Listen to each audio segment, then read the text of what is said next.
Welcome, everybody. Boy, fierce urgency of now. Dr. King was a journalist. We didn't know it, but that's what we do, too. And I'm so glad to hear you invoke that phrase. I was asked very briefly to in welcoming you, say a couple words about why why we think at WNYC and New York Public Radio that diversity is so important, which seems a little bit like preaching to the choir, but the obvious answer to me is because we can't do our jobs as journalists without it.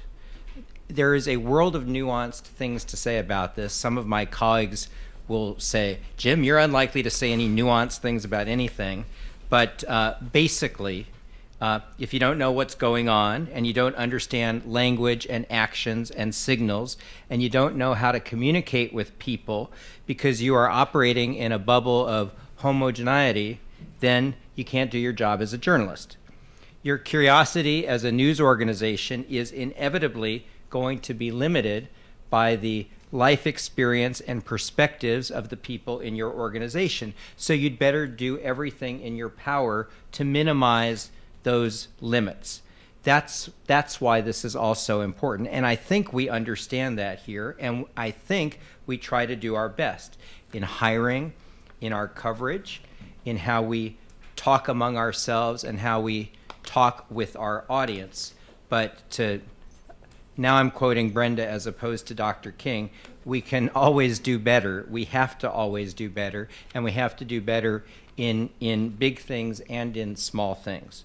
In big things like a project that Karen is currently leading, how to tell the story of the whirlwind of change that a real estate boom is inflicting on Brooklyn.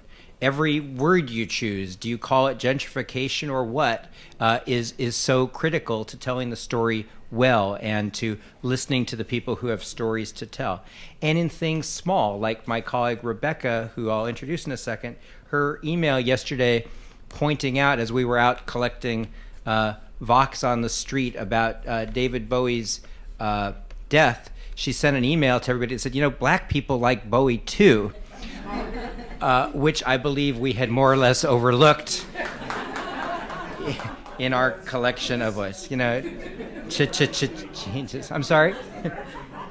Yeah, Bowie liked black people too. That's an excellent point. He had excellent taste in black people.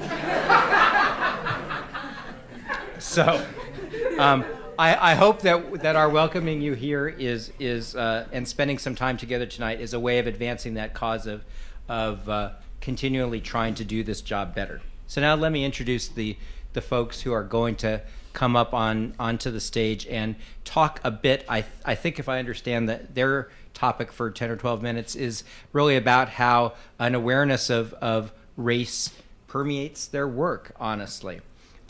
Jami Floyd is the local host of All Things Considered on WNYC 4 to 8 every night. You may ask, what is she doing here? Well, we made an exception for tonight. Jami is a New Yorker by birth. She was raised listening to WNYC on the Lower East Side. She has like the great resume of all time. She went to UC Berkeley for law school. She was a White House fellow. She was a public defender in San Francisco. And now she's slumming at WNYC, more or less, after interviewing people who range from Murley Evers Williams to Rod Blagojevich, and I believe that's an entire spectrum of people. Rebecca Carroll is the producer working here on a special year-long project that we have raised the money for and organized to do, trying to lead through WNYC's platform some very complicated, hard conversations about race. She's working with Karen currently on this project about race and real estate in Brooklyn. She has a BA in Black Literature and Literary Journalism from Hampshire College and was a W.B. Du Bois Fellow at Harvard. She also can drop a few bold-faced names. She worked for Charlie Rose, but she also worked for Henry Louis Gates. And we are thrilled that Rebecca and Jami joined us in the past 8 months or so between them. And I'm glad that we can welcome them to the stage to talk to each other and then with you. So let's bring them up on stage.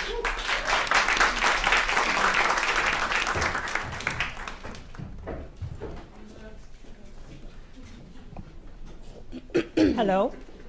Hello. We hardly need this. Yeah. Oh, look at you with your My little device. electronic device. I still have the... Thank you, Jim, for that generous introduction. And thank you all for being here. My little device, of course, decides not to function. Technology. So I want to, of course, thank Brenda for bringing us all together and for beginning what I hope will be a continuing partnership in this room and in this city, and inviting us all to be here together and starting us on a path of togetherness. Rebecca and I thought we would continue this conversation by sharing with you 3 aspects of our lives: the professional, the political, and the personal cultural aspects of our lives. Really speaking honestly in this room with all of you about these facets of who we are, only to open up the conversation to you so that we can then begin a dialogue. So first to you, Rebecca, with a question about the professional.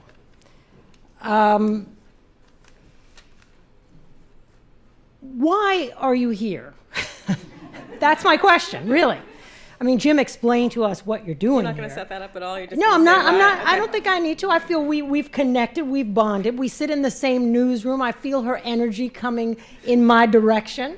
And so Jim gave you a nice introduction, but I want you to tell us why you're here. Why are you at WNYC? What's your purpose in public radio?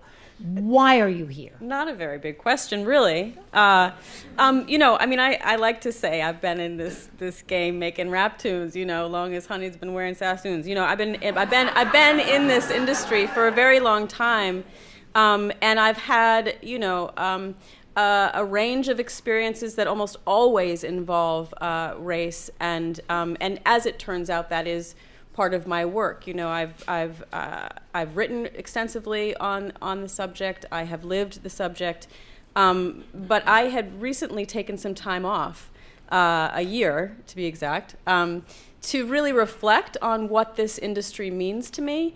And so when this opportunity came up, which was presented to me as a producer, which kind of brings together a lot of my skill set. I have written, I have produced, I have hosted, I have worked in television and film and online. So it was nice to sort of think about it as a producer, but then to think about having the opportunity and the autonomy to really look at race in a focused way. It was sort of like, well, let's just call this what it is. That's fantastic. In every other job I had, it was kind of like the underlying thing. Like I was the race expert, unspoken, right? But this was like, this is what it is. You're going to look at this issue. It's going to be how you see it through your lens. And I really, at a time when our most beloved public intellectual is Ta-Nehisi Coates, when the most powerful social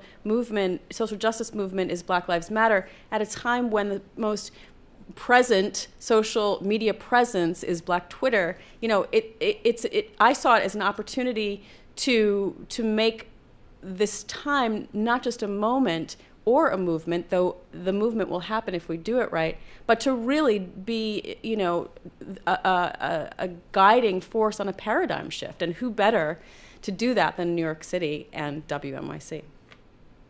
That's why I'm here. Okay, now I get to ask you. That is why she's here. And you will have an opportunity to follow up on that. So we're going to keep this tight so that we can get to your questions as well. Okay, so you covered the OJ trial 20 years ago. 20 years ago. And you're also producing a documentary on OJ. And next month, the highly anticipated miniseries American Crime will air on FX. Why has this story, why does it continue to fascinate? Why does it continue to resonate? And what does it tell us about race in America then and now? Can you believe that was 20 years ago? We're still talking about OJ? All right. Now, first of all, I am not producing this documentary. Oh. Ezra Edelman, who is an Oscar-winning documentarian who works on sports stories. So he always works on stories that are about the intersection of sports and race for the most part. He is making that documentary. I'm just consulting. I was dragged in, kicking and screaming. I think the reason first of all, there's the mystery of it. Human beings, we cannot stand a story that we do not have the answer to. That's number one. Even putting aside the race question, there's that factor. But there is the race question.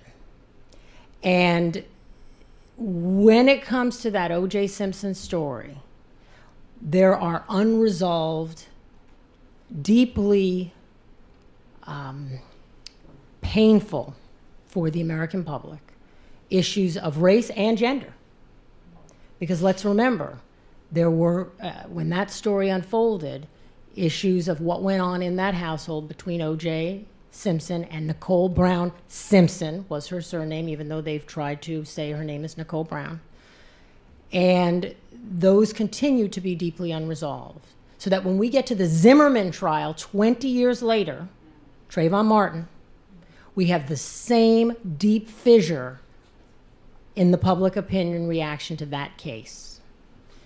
And so when people say to me, what has changed since the O.J. Simpson trial, it breaks my heart to have to say, not a hell of a lot. And I could go on now for another 20 minutes or 20 years about the O.J. Simpson case, and I won't. But I think that's why it continued. We can talk about it more if anybody wants to, either in the Q&A or afterwards, milling about. But I think that's why it continues to resonate, because there are so many things that are unresolved in the fact pattern and in the larger not so much economic, but the socio-political questions that the case dug up. And really, it's not just that case. There's case after case after case after case. I got into this business to talk about the professional. I got into law because I cared about justice. You know, I was born in 1964, 10 years after Brown versus Board. And my parents had cut out the clipping of the lawyers, Thurgood Marshall and the other team of lawyers on the courthouse steps and put it in a frame on the bookshelf. And so I grew up thinking those lawyers were smiling for me. So I thought, I'm going to become like those lawyers. I'm going to be one of those lawyers and fight for justice. And I became a journalist because I was tired of seeing black men paraded across the screen on the nightly news, local news, by the way. And I'm going to change that by being a journalist and covering black men we're talking about, in a different way. So I had a reason for becoming a lawyer. The O.J. Simpson trial took over that took, for a year, that was what we did in journalism. That became journalism for a year. And when you get into journalism, you start to realize we don't have a whole lot of control over what we're doing in commercial journalism. Other factors control what we're doing in commercial journalism, which is why I'm here at WNYC. Okay, enough said about that. Okay. You're up. You're next. Oh, I'm up. Right, Yeah. I'm up. Oh, right, I'm up. Okay, so then we're moving on. That's the professional. We're going to move on now to the political/cultural. And I'm going to ask Rebecca a question about something she wrote, because she's a brilliant writer and she's written much. And if you've not already done so, but I think you probably have because you've done your homework, you wrote in the New Republic in a piece that received a lot of attention at the time, quote, "At nearly every job I have ever had, I have encountered some sort of racial incident, either personally directed at me or witnessed by me as a third party." And just for some context, Rebecca has been working in newsrooms at that time 28 years, now about 30 years, since she was 28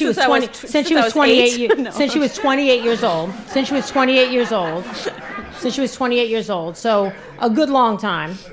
And she said earlier, in broadcast, in print, but she's really worked across all platforms, right? Yeah. And that means you've seen a lot in terms of racism. But then she writes in the article, I love media. I love media and I'm not leaving the industry for good. So my question for you is, why do you love this business? Why do you love media? You're young, you're gifted, you could do a whole lot of, because I just said she's been doing ancient. She's ancient. Just that I was ancient. You could do a lot of things. What keeps you in it? Why stay? Well, it's sort of like the question of why do you live in New York? Because I live in New York. Like, where else would I live? But media is like a place where everything, every voice, every art, every idea, every moment comes together. It's what's happening in real time, what's happening in history, it's what's happening in the future. It's where everything comes together. And that is what I want to be part of, and that is how I want to live, and that is what I want to pass on to my son. That is, that you are in the present, but you are taking in all of these different kinds of voices and visions and languages, and there's nowhere else that what is happening in culture is where you can really bear witness to what's happening in culture.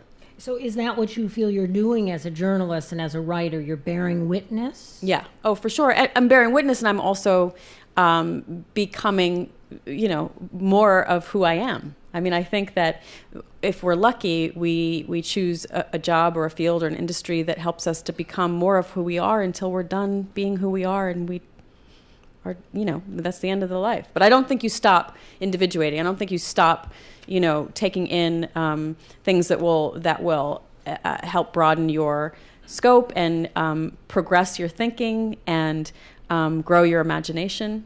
And to me, media is where that happens. Okay, you want to do the kid thing, or should I do the kid thing? You can do the kid thing. Okay. Do we want to go off book here? We could go off book because Okay. you just talked about, you mentioned child. Okay, so the last thing I wanted to ask about is another beautiful piece she wrote. This one is so moving because if you look this up, you'll see a lovely picture of Rebecca as a child with her parents, which was just lovely. And I wanted to have it up here, but I couldn't get it together. But the name of the piece is fabulous. Mom, why is everyone here white? What my son knows about race that I never did. And it's really about the homogeneity of the community in which you grew up. And the way in which you really saw it clearly for the first time through the eyes of your son. So my question for you is, what have you learned from your son that informs you in your work, if anything? So just to give a little context, I was adopted into a white family and raised in an all-white town, and could not get out quickly enough. But that piece was referred to an experience that happened 3 or 4 years ago. My son is now 10. He was probably 6 then or 7, and we were out to breakfast at a local place with my parents, and he literally leaned into me and said, "Mom, why is everyone white here?"